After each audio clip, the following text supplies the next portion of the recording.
everyone, I am Crystal Joy Tayuna. So today, I will discuss to you the life and the work of Charles Robert Darwin.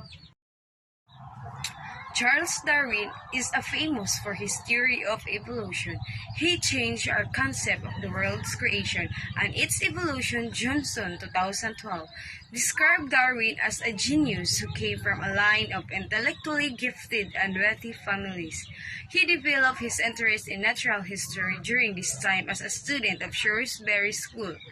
He would also spend time taking long walks to observe his surroundings while collecting specimens, and he poured overlooks in his father's library. Griffin 2003.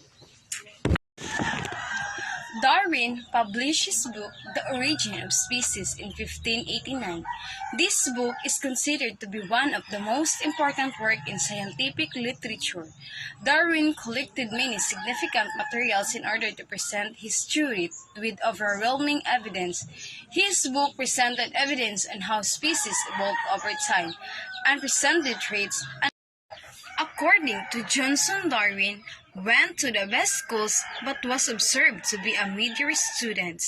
He struggled in his study in medicine and ministry, which his father had imposed on him. Darwin's lifestyle changed when one of his professors recommended him to join in 5 years' voyage through the HMS Beagle on the island of Galapagos. To summarize, On the Origin of Species is a book written by Charles Darwin and published in 1859. It presents Darwin's theory of evolution by natural selection, which argues that species evolve over time through the process of adaptation to their environment. The book was controversial when it was first published, but it eventually became widely accepted by the scientific community and is now considered one of the most important works in the history of science. The book is divided into 13 chapters and provides evidence for Darwin's theory through observations of plants and animals. Species, including humans, were not created independently, but they descended from a common ancestor. From then on, life on the planet began to diversify. 20 years after his trip, Darwin had written thousands of pages, but he hadn't published any. He wanted to have irrefutable evidence, perhaps because he knew that his theory was going to cause quite a stir. But everything changed when he received a letter from Alfred Russel Wallace, an admirer and fellow naturalist who told him that he had reached the same conclusion. Evolution was produced by natural selection.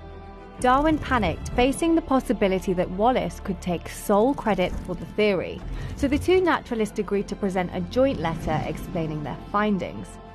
But a year later, Darwin published his book titled On the Origin of Species, and he became a celebrity way beyond the scientific community. His findings shook the foundations of Victorian Britain.